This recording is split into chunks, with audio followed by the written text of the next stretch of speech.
let's get down to the program for today, addressing Nigeria's cost of living crisis. And what I've just said, it's a symptom of it.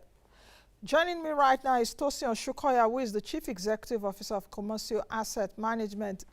Welcome again, Tosin, and thank you for joining us. Good morning from Abuja. Morning, Nancy. Thanks for having me. Now, let's get started. Tosin, for me, really, I don't know if you saw that clip. Let's just start from there. The Children's Day clip. Happy Children's Day, though it's 27th, May 27th has gone. So happy Children's Day to all the children. We're still in the month of May. I come to think of it, all of us are children to our parents. You know? So what do you think about what you just heard? What's your own view about it? Nancy, I think it's a sad situation. And I think it's something that we all should be worried about. I mean, I like the fact that we're discussing the cost of living, which honestly is very pervasive at the moment. And I, I don't think it's a surprise that everybody, whether the rich or the poor, they're actually feeling the pinch right now. Whether you're young or old, everybody's feeling the heat right now. And honestly, if you look at the statistics, okay, NBS has said that the core inflation or the headline inflation rather has increased only by 16.8%. But to be honest, I think it's a lot more than that. People worry about where they get their data from. I mean, I would take, for instance, where I stay, the service charge has increased by almost 100% in the month of March and April. And energy has contributed likely to that. The same thing with food as well. Food prices has been on the rise. And we're talking about significant increase in food prices. We're talking about within the range of 50 to 100% in some cases, depending on the region. So when we look at the data coming out of NBS and it says that the year-on-year increase in inflation is just about 16.8. I mean, I worry, and I'm sure a lot of people are concerned about that. It's sad that what has happened, all right, is not just limited only to Nigeria. It has a global effect. So the global effect is now, in a way, finding its way into the country. If it was just limited only to Nigeria, you would say that maybe temporarily we could see a respite. But the way things are, particularly with the situation in Eastern Europe between Russia and Ukraine, this might extend for a long time. So the question about the child that queries the use of 5,000, the truth about it is that that child has not realized that that 5,000 could potentially become zero in the next few months. That means the capacity to use that 5,000 to even buy anything in this country could potentially be eroded in the next few months if we don't have a resolution to the Eastern European war, and if you don't have a resolution to inflationary pressure within Nigeria. Food, for instance, contributes about 50% to whatever household spending you have in a particular home. Putting it into context, that means that for every 100 naira that you spend in your home, you will be spending 50% on food. And food prices, like I said, has been on the rise. I mean, if you go to the market to buy, whether you're going to buy bread or buy yam, you will discover that the price you paid in January is not what you're paying right now. It has increased significantly. And we will continue to witness that until something is done, as soon as possible. It's a shame that I don't see any, resolution or solution to this problem in the next few months. Okay, so right now everybody must adopt some type, belt tightening measures to ensure that yes, we weather through the storm. This is Tosin, you've really painted a very bleak picture. I do know that the picture is bleak because for many of us, just like you said earlier, everybody is affected now. And like I used to say, even big man is affected. Because if you're a big man, the number of dependents or the number of the begging you will get now has increased. Perhaps you'll be closing your doors or you don't answer calls or you don't answer text messages again because people are looking for respite. In your analysis, you did point to the issue of food prices and energy prices. Are there some other indices that suggest the high cost of living in Nigeria? Are there some other indices away from food, energy? I mean, so if your question is, are there other variables that contribute to the high cost of living? Yes, there are other variables. I hope that's your question. Yes. So if you look at, for instance, energy cost, energy is a common denominator. So it costs into fuel, it costs into transportation, it costs into your rent as well. Because when you're building a house, right, you need to move the raw materials, the building materials from one location to the other. So that involves transportation and logistics. So energy is very important. It's a key component of that. So when energy prices are going up, it affects virtually everything that we use in our homes or we use in our offices. So in addition to that, you see also that fuel is very important. Education, because again, it's not just the goods that we're talking about. The services are also going to go up. So when you take out food and energy, it is not just limited to that. You have other areas that would impact the cost of living. However, when you look at the cost of living, you need to compare it with the standard of living. Unfortunately, the cost of living has been on the rise, but the standard of living in this country has not significantly gone up. In fact, it hasn't gone up at all. It has actually declined. And I ask myself that what other measure, how do you measure the standard of living in this country? In the last 7 years, if you took a data in 7 years between 2014 and 2020, you would see, assuming we decide to use a proxy, let's say we use the GDP per capita income. In this country, it was $3,000 in 2014. It has waned significantly by almost 31% to about $2,000, from $3,000 to $2,000 in 2020. So you ask yourself that even when the cost of living is going up, shouldn't the standard of living of people commensurately go up? But that's not the case. It's actually waning. So you see, it's a double jeopardy, a double whammy, if you will. Your cost of living is on the rise and your standard of living is depleted. And you ask that at what point will the government, step in to stem this?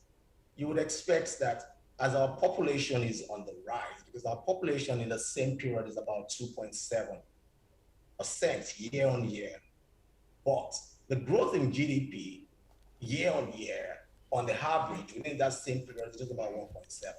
So you see people actually growing, and you'd expect that would translate to economic activities because you have a vibrant young population coming up.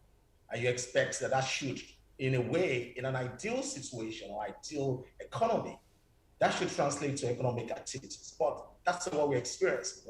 Rather, what we're experiencing is a decline in our growth in GDP. So, Nancy, there's a lot of moving parts. And honestly, this stems from infrastructural deficit, unemployment. I mean, the list goes on. And I think that the federal government must step in to address all of these before we come out of this. I don't want to sound like a prophet of doom, but the truth is, to be honest, I don't think we are at the end of the situation with regards to the cost of living. I think that until we in-house, within the country, decide to do the right thing structurally and fundamentally, even when the rest of the world resolves whatever issues that they have, okay, the problem will still be resident locally.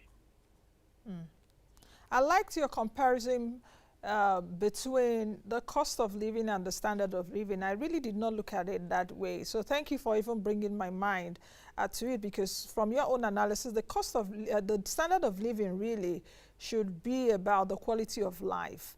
GDP increasing, and if its GDP increases, economic opportunities expand, people live longer, life expectancy is higher, but we see that both are worsening, though we know the standard of living is high or majorly high in developed economies. So thank you for bringing us to that point. The other question is, at this point where we are we in a danger zone already? The way we are right now, we're in a crisis mode, the cost of living crisis. Will this crisis mode be worsened? And what can it worsen to? Because you said earlier that Nigerians should tighten the belts. Yeah, again, I don't want to sound like a prophet of doom, but to be honest, I think that if we are not in a danger zone, we are at the border of that danger zone, and something has to be done, immediately. I know that, I think it was last week that the central bank governor increased NPR to address inflation. To be honest, I think that should have been done, or might expected that would have been done before now. But the challenge with that is it is coming at a time when the economy is already eaten up. Okay, what that would do, in my view, is going to exacerbate the already worsened situation. What do I mean by that? The increase in NPR would only give rise to cost push inflation. The inflation that we have in Nigeria is not a demand pull inflation like you have it in the US, where there's so much money chasing, fuel supply because they have a supply chain, disruption.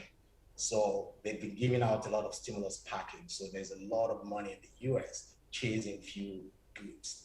But in Nigeria, that's not the case because we are not so productive, right?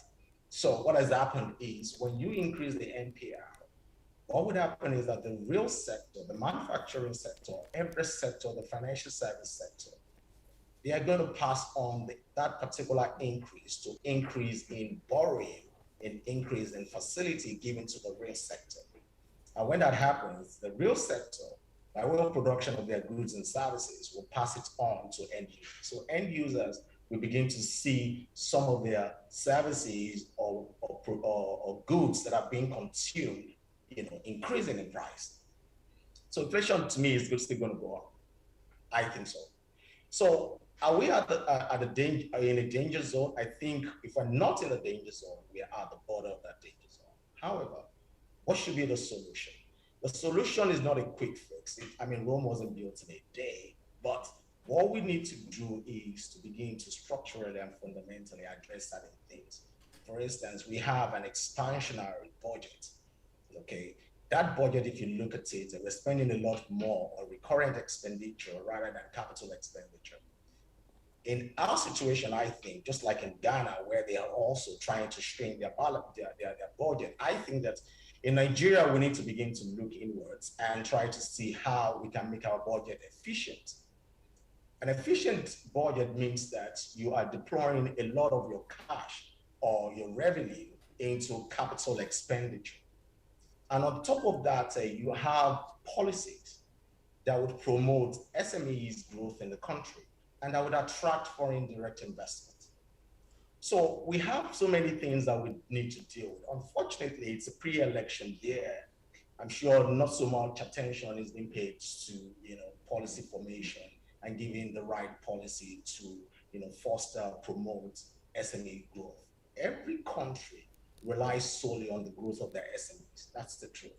Most of the big brands that we have today, whether from South Korea, or from Germany, or from US, or from Europe, they were SMEs at a point. And because the countries of those SMEs, of those companies, promoted policies that would make them thrive and grow, they were able to go outside of the shores of those countries and come to other developing countries.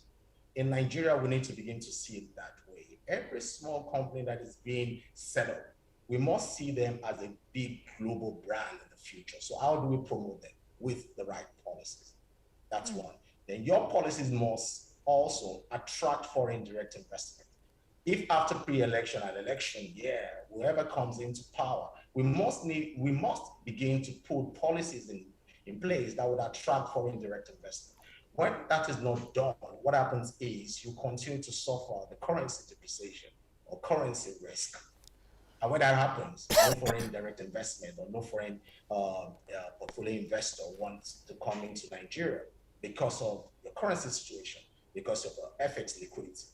And when there's a problem with your currency situation, what happens is that you have imported inflation into the country. One is we're dealing with an in-house inflationary pressure. Then you also have imported inflation coming into the country because we are an import-dependent country. So we have myriads of problems, Nancy. And honestly, I think with the right mindset, we should be able to get out of this, but it's not going to happen overnight. Are you seeing that right mindset already? Are you seeing a glimpse of that right mindset already? Because if we're taking a look at the data, the data is just bad across board. You know, when I'm reading researches, when I'm looking at this data, I don't like looking at them because, you know, it saddens me.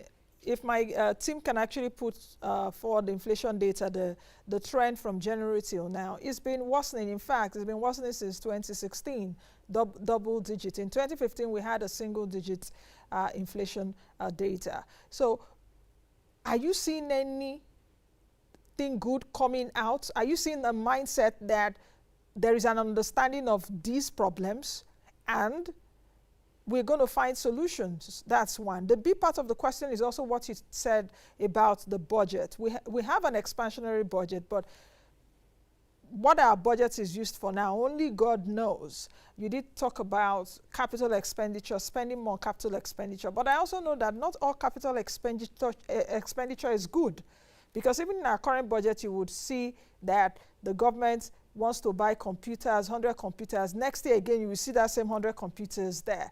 So not all capital expenditure is good, and not all recurrent expenditure is bad.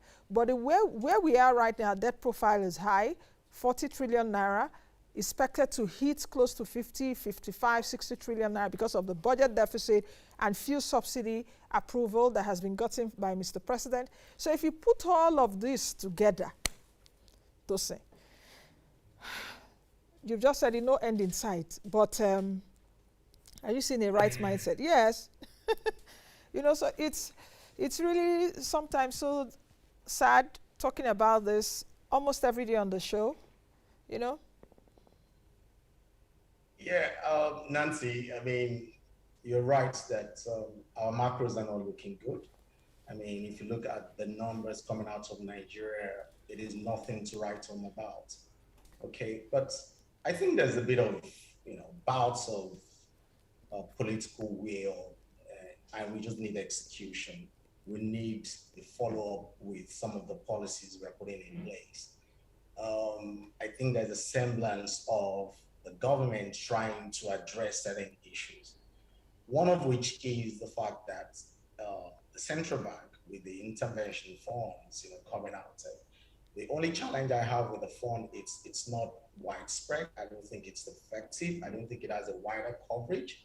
I mean, this is me. I don't think there's a monitoring mechanism of ensuring that the monies are being used judiciously, and we can see the effects of those funds. Okay, if you can monitor it, then we'll be able to know if truly they're being effective.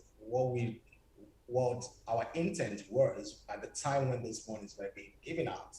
Are we able to achieve it? And if the answer is yes, then you now think about how to scale it and build a structure around it. But the government's intention was very good. Okay, the intention was, let us see how we can stimulate the economy by rendering or giving out this stimulus package or interventions. That's one. Then another measure I think came out from central bank again was a few months ago when they introduced RT 200, which is basically meant, you know, to promote exports in the country. All right. So Nancy, honestly, we have loads of natural resources and human resources in this country. So when people go to church every Sunday and they pray to God, that God please help the country, God is saying that I've done my bit, you guys should do your bit as well. I have blessed you with so many natural So many resources. things. Name the natural resources, we have it.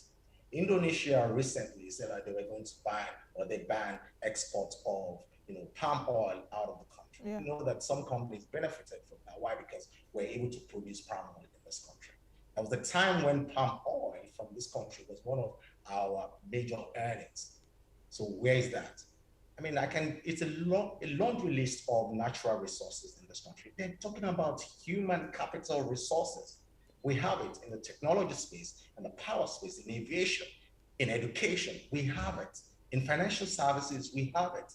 Nigeria now today is being touted to be one of the fastest growing financial services, country in the world, because we come up with so many innovations. So with human capital, we have it. So to your question, we have everything that it takes, at least to get us out of the wood. But the problem is that we do not have, and I'm very careful to say this, it's just about the political will and execution at the right leadership level to get these things done and to put our foot on the ground and say that in the next 1 or 2 years, we need to be at this level.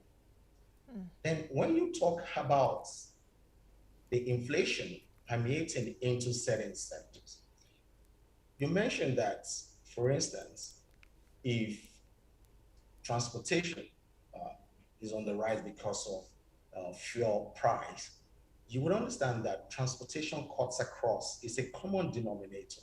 Like I said before, transportation and logistics, it's a common denominator.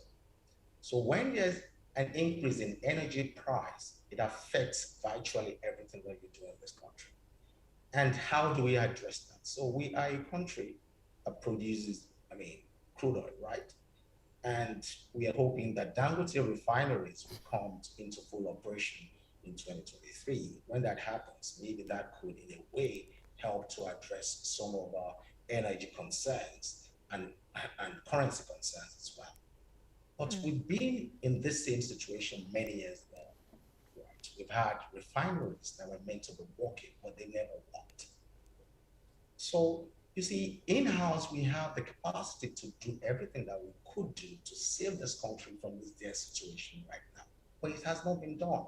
So going forward now, we are hoping that the right thing will be done to address this. Otherwise, we might see the situation worsen. Okay, as we round up this interview, Tosin, how do Nigerian households protect their financial securities? How do Nigerians cope? How should we cope with this cost of living crisis? Because it's still perhaps going to get worse. Like you said, you don't want to be an angel of doom. I hate to be that on a Monday morning, but that is the reality looking at the data that we have. How should households better protect themselves at this time? What can we cling on till perhaps a few months' time or in the medium term? Then we can see all of this a bit. Thank you very much, Nancy, for that. And honestly, when I say households, I mean everybody, the rich and the poor, everybody, young and old, right? I think it's a lesson for everybody. We are going through what you call the wilderness. But during that period, there must be learnings that we must take, right? I think for every household, you need to prioritize the essential goods or commodities that you need in the household. That's the first thing. So I think you need to put aside your wants as opposed to your needs. Your needs must be things that you prioritize. Okay, food, for instance. And again, even with food, you need to be very, very decent in the level of what you eat and how you store your food. You cannot afford to be wasteful during this period, honestly. This is a period, and if you allow me to say that in the Bible, where there was 7 years of famine and 7 years of bounty harvest. So now we're going through that period of famine, right?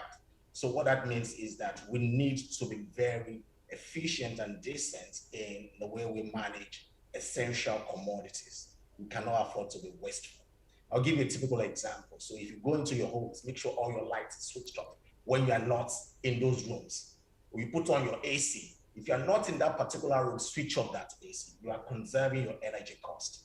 When you go to Europe or you go to London or London, and you go visit any of your friends, they know the importance of that. As you're moving out of the room, they are screaming at you, please switch off that light. But when they come to Nigeria, everybody just take things the way they like, and you allow those costs to mount up.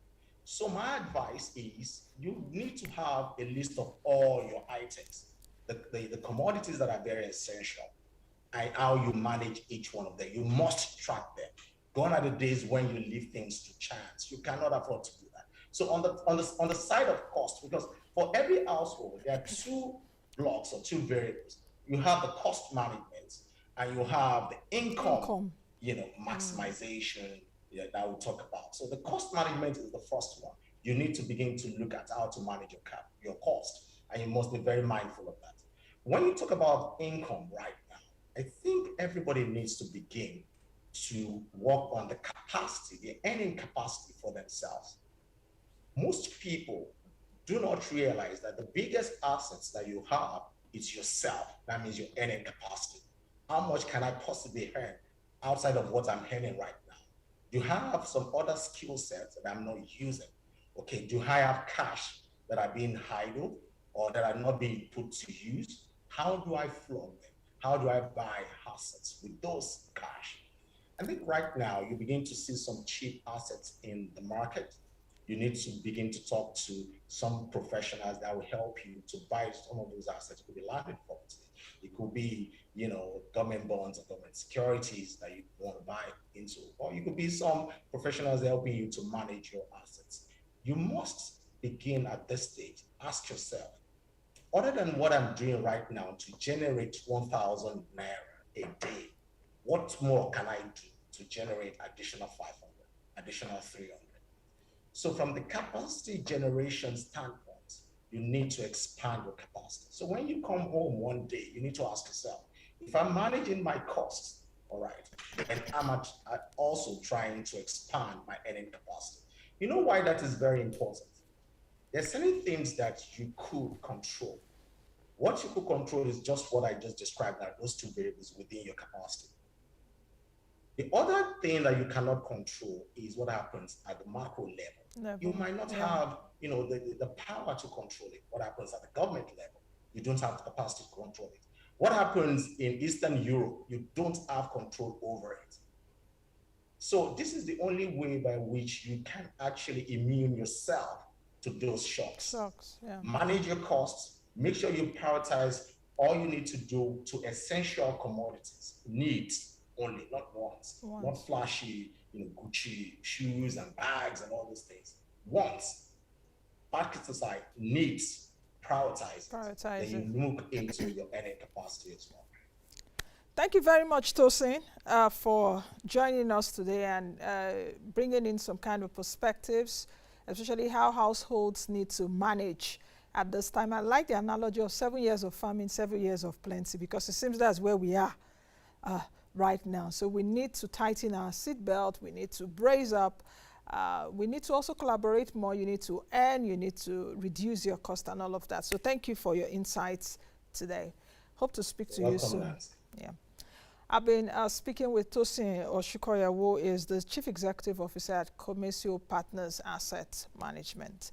And that's the show today. You've all watched, you've listened, you've heard.